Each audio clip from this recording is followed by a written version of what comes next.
Welcome in diploma online class students. देखिए, पिछले lecture पर हमने दिया था ऐसी तीन संख्याएं बताएं जिन जो समांतर श्रेणी में हो। तो सबसे पहले ये तीन संख्याएं आपको माननी होंगी जो कि समांतर श्रेणी में हैं और जिनके पहले और तीसरे पद का योग 12 है और पहले और दूसरे पद का गुणनफल 24 है। तो उसे चलिए हम सॉल्व करते हैं।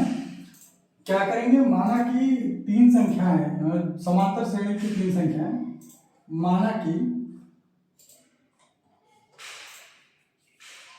समांतर श्रेणी की तीन संख्याएं, तीन क्रमागत लिखिएगा, क्रमागत संख्याएं कौन कौन सी हैं? a माइनस डी, a और a प्लस डी। ठीक है, ये आप मान लीजिए कि तीन क्रमागत संख्याएं a minus D, a plus D है। तो इसमें जो है आपको क्या करना होगा, ये जो प्रथम कथनानुसार दिया हुआ कि पहले और तीसरे का योग, तो पहला पद क्या है, a minus D plus a plus D. ये पहला पद और तीसरे पद का योग 12 दिया हुआ है। तो यहाँ d से d ये कैंसिल आउट हो गया और आपको मिला क्या, 2a इक्वल टू 12, यानी कि a इक्वल टू क्या हो जाएगा, 12/2 यानी कि 6। a इक्वल टू आपको 6 मिल गया। अब देखिए, पहले तथा दूसरे पद का गुणनफल दिया हुआ 24। तो पहले पद a माइनस डी और दूसरा पद a, इन दोनों का गुणनफल 24 है। a का मान रख देंगे आप, क्या होगा, 6 minus D into 6 equal to 24। अब यहां पर क्या हो जाएगा, 6 माइनस डी इक्वल टू 24/6। 6 से ये 24 काट दें, 4 आ जाएगा, तो 6 माइनस डी इक्वल टू 4। जिसे आप 6 को उधर ले जाए तो minus D equal to 4 minus 6, यानी माइनस डी इक्वल टू हो गया -2। देयरफॉर डी इक्वल टू क्या हो जाएगा, 2। डी इक्वल टू आपको 2 मिल गया। तो यहाँ पर तीन क्रमागत संख्याएं क्या होंगी, ये आप निकाल लीजिए। a माइनस डी, यानी कि a माइनस डी वैल्यू कितना हो जाएगा, 6 माइनस 2, यहां पर होगा 4। दूसरा वैल्यू है a प्लस a केवल है तो a की वैल्यू कितनी है, 6 निकालिए आप। और a प्लस डी तीसरा मान है, तीसरा पद है, तो तीसरा पद आपका a प्लस डी आएगा और a प्लस डी 6 प्लस 2 यह 8 हो जाएगा। तो आंसर आपका आ जाएगा 4, 6, 8। यह आंसर आ जाएगा। यह एक ही क्रम में होंगे, 4, 6 और 8। आप देखिए, 4 प्लस 8 12 होगा। पहला और तीसरा पद का योग 12 दिया हुआ है और पहले और दूसरे पद का गुणनफल 24 वो आ रहा है, यानी कि ये आंसर वेरीफाई है। ठीक है, अब चलिए इसी तरह का एक क्वेश्चन और हम लगाते हैं।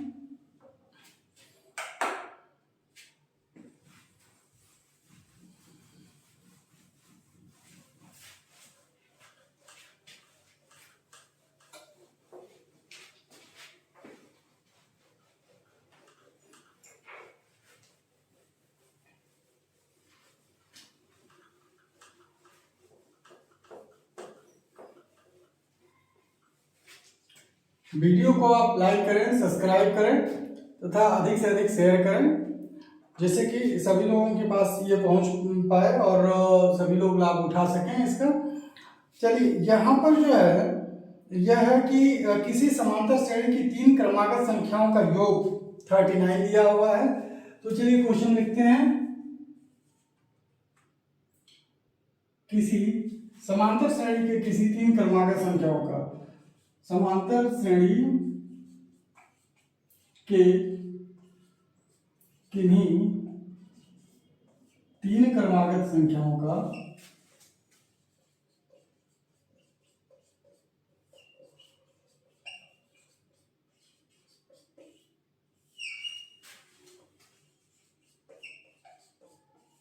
योग 39, तीन क्रमांक संख्याओं का योग 39 तथा उनके वर्गों का योग। अब ये क्वेश्चन थोड़ा अलग है, तथा उनके वर्गों का योग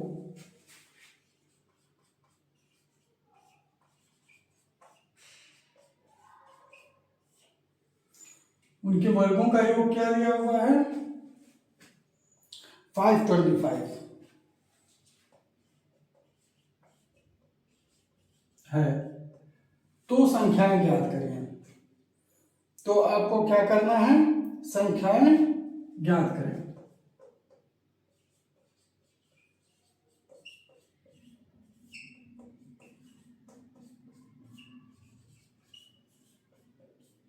देखिए इस क्वेश्चन में ये दिया हुआ है कि समांतर श्रेणी के किन्हीं तीन क्रमागत संख्याओं का योग 39 है। ठीक है, तो यहां पर देखते हैं कि तीन क्रमागत संख्याएं क्या हैं। सॉल्यूशन में हम जो है सॉल्व करने से पहले इन संख्याओं को मान लेंगे, जैसे प्रत्येक क्वेश्चन में मानते आए हैं। माना कि समांतर श्रेणी में तीन क्रमागत संख्याएं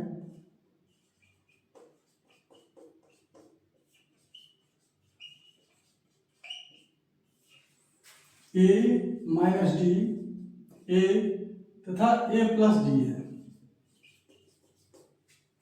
अब यहां पर कह रहा है तीनों का योग, तीन संख्याओं का योग 39 है, तो a minus D plus a plus D.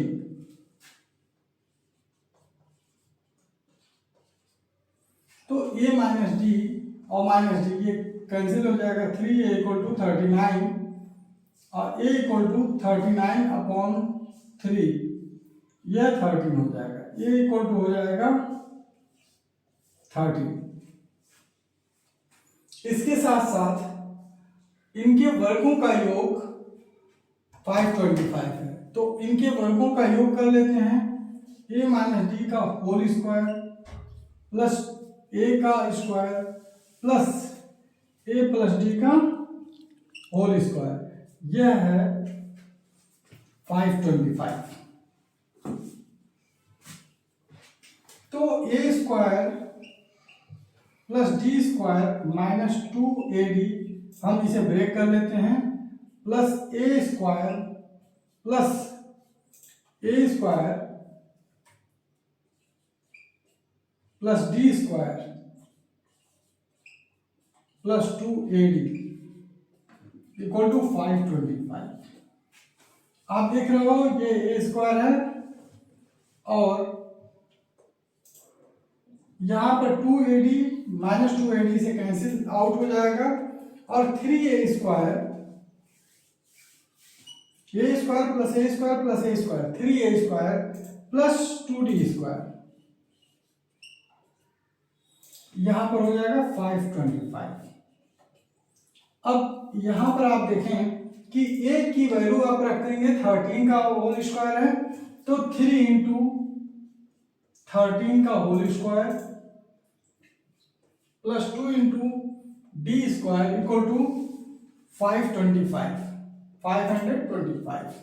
तो 3 इंटू 13 का होल स्क्वायर 169। आप जानते हो कि 13 का whole square 169 plus 2d square equal to 525, ये हो जाएगा। तो ये 9 3 जा 27, 6 3 जा 18 और 2 20 और 3 1 जा 3 2 5 507 हो जाएगा, और 2d स्क्वायर ये होगा 525।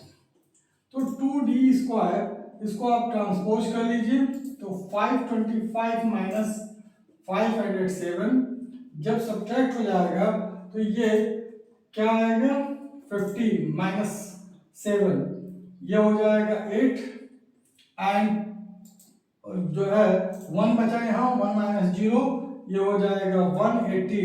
2d स्क्वायर इक्वल टू क्या हो जाएगा 18, अतः d स्क्वायर इक्वल टू क्या हो जाएगा 18 by two 9, D square equal to 9।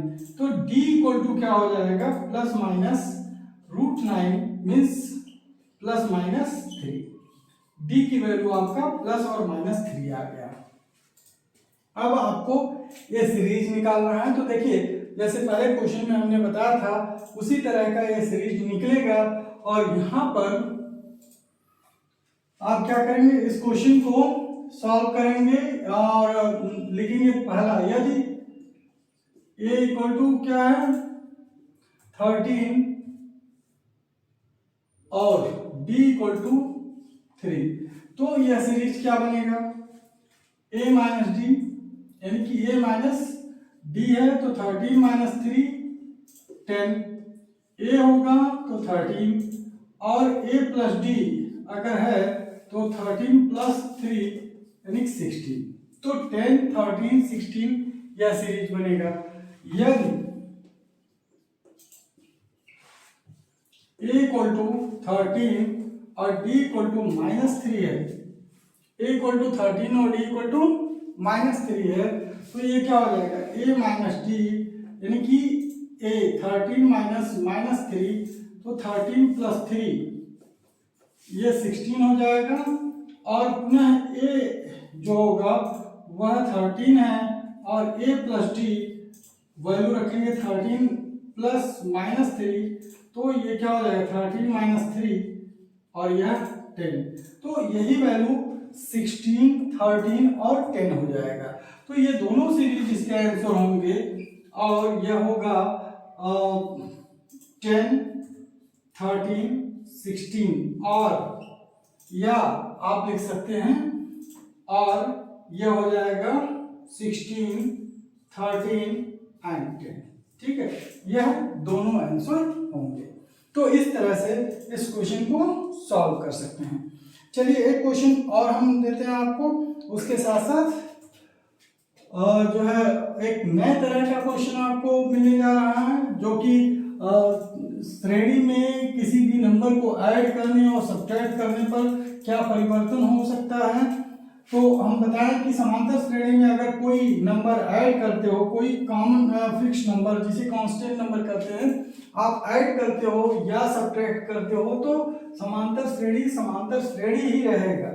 ठीक है, उसी अनुसार अगर कोई भी समांतर श्रेणी में किसी एक नंबर या कांस्टेंट नंबर से आप मल्टीप्लाई या डिवाइड करते हैं तो भी जो है वो श्रेणी समांतर श्रेणी में ही रहेगा। अतः इस प्रकार के क्वेश्चन को हम यहाँ पर सॉल्व करवाएंगे और ये बहुत ही अच्छा क्वेश्चन है, इंपॉर्टेंट क्वेश्चन है। तो चलिए क्वेश्चन को लेते हैं। क्वेश्चन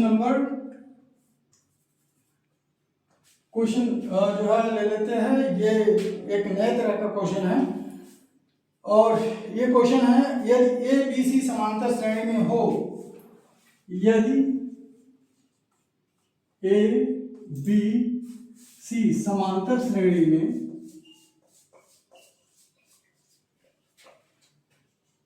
हो तो सिद्ध करें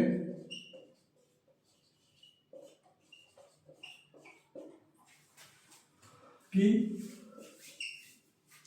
क्या सिद्ध करना भाई, A B plus A C equal upon B C, A B plus A C upon B C,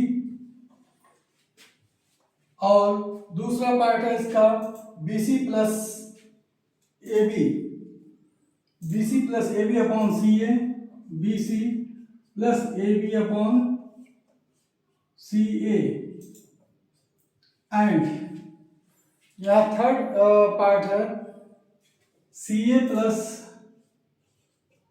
B C upon A B. ठीक है, समांतर श्रेणी में होंगे, यानी कि भी समांतर श्रेणी में है।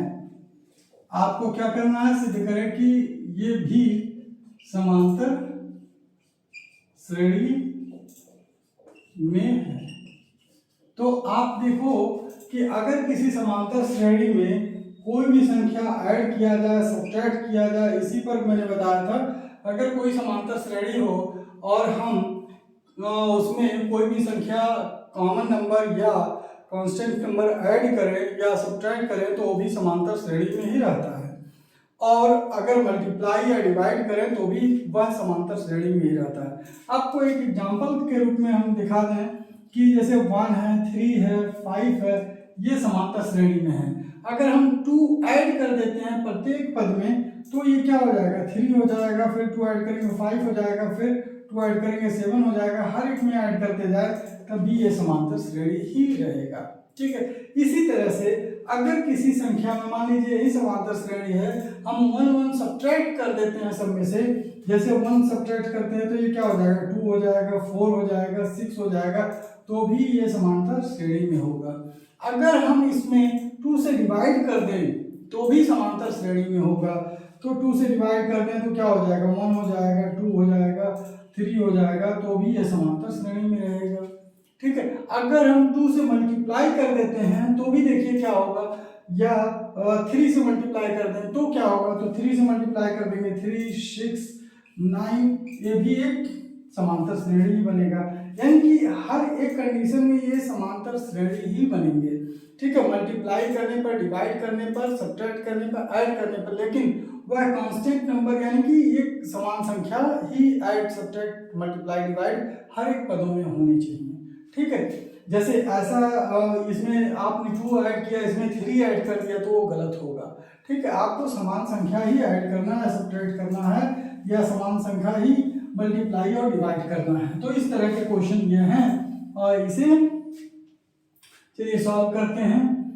अब यहाँ पर देखें, सिंस ए बी सी समांतर श्रेणी में है, अगर ये समांतर श्रेणी में है तो अगर हम ए बी सी में तीनों संख्याओं में ए बी सी से डिवाइड कर दें तो भी वो समांतर श्रेणी में होगा। तो हम लिखेंगे therefore A upon A B C. देखो आप तीनों में हम ए बी सी से डिवाइड करने वाले हैं, ए बी सी से डिवाइड कर दें तो भी यह समांतर श्रेणी में होगा।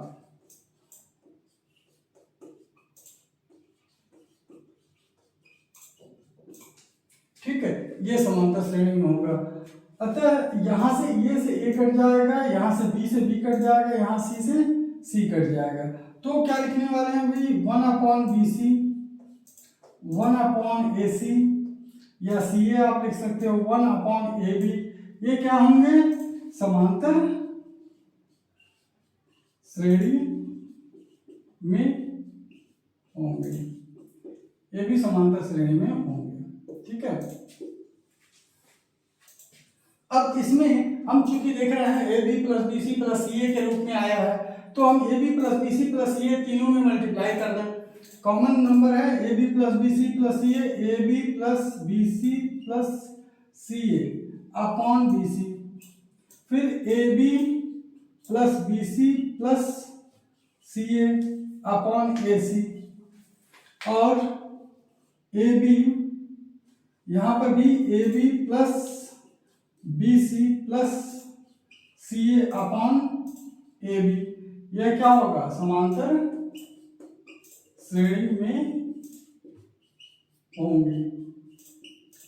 इनको भी हम देखेंगे कि सब में समान नंबर से मल्टीप्लाई है, अतः ये भी समांतर श्रेणी में होंगे। अगर ये समांतर श्रेणी में है तो इसमें जो आप क्या करो, -1 सब में घटा दो। ठीक है, तो ये क्या हो जाएगा, therefore A B plus B C plus C A upon B C -1, फिर A B plus B C plus C A upon A C -1, फिर यहाँ पर आएगा A B plus B C plus C A upon A B और -1। आपने सब में -1 घटा दिया, तो ये भी क्या होंगे, समांतर श्रेणी में होंगे। ठीक है, ये भी समांतर श्रेणी में होंगे।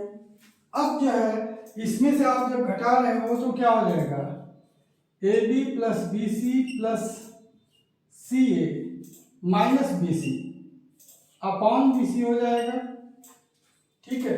फिर AB plus BC plus CA minus AC upon AC हो जाएगा। और यहां पर AB plus BC plus CA minus AB upon AB, ये हो जाएगा। ये भी क्या होंगे, समांतर श्रेणी में होंगे।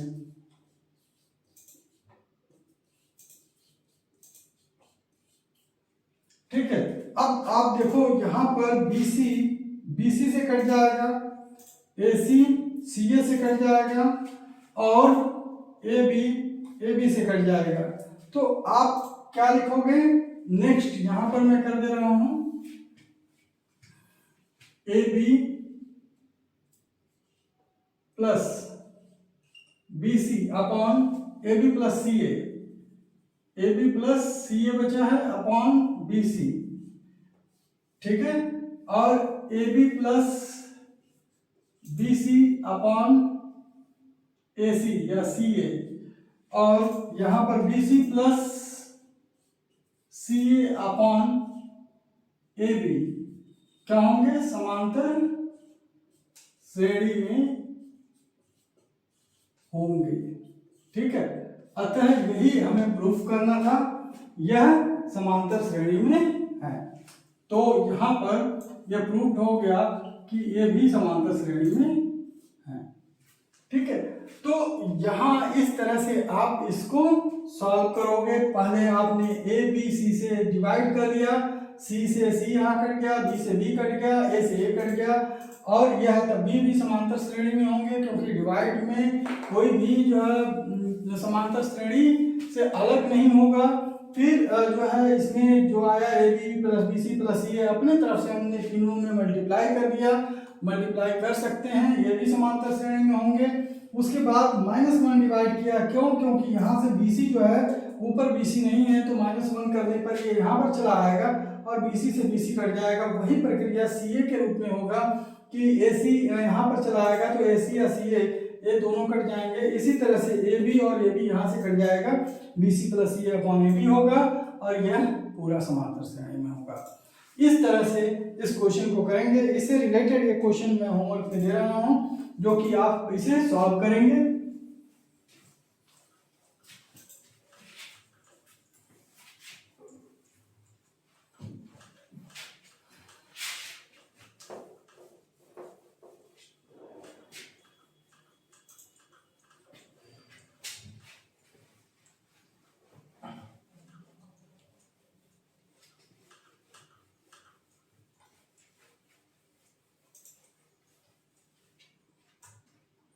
देखें, नेक्स्ट क्वेश्चन जो है होमवर्क के लिए है और ये जस्ट पिछले क्वेश्चन से ही रिलेटेड है। यदि A 1 अपॉन A, यदि 1 upon A 1 upon B 1 upon C समांतर श्रेणी में है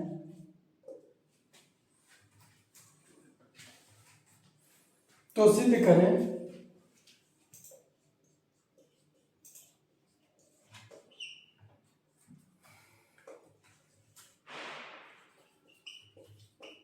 कि B plus C upon A, C plus A upon B और A plus B upon C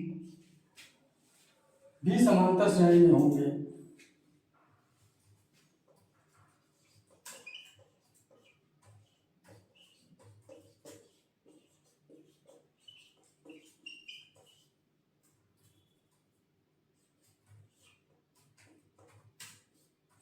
तो जैसे हमने इसे पहले वाला क्वेश्चन कराया है उसी तरह से इसे आप करेंगे और आप जो है उन्हीं सभी सिद्धांतों का प्रयोग करेंगे जो बताया गया है, ठीक है। और इस क्वेश्चन को अच्छे से हल कीजिएगा। फिर मिलते हैं नेक्स्ट लेक्चर पर। तब तक के लिए आप खुश रहें और अच्छे से वर्क करते रहें। धन्यवाद।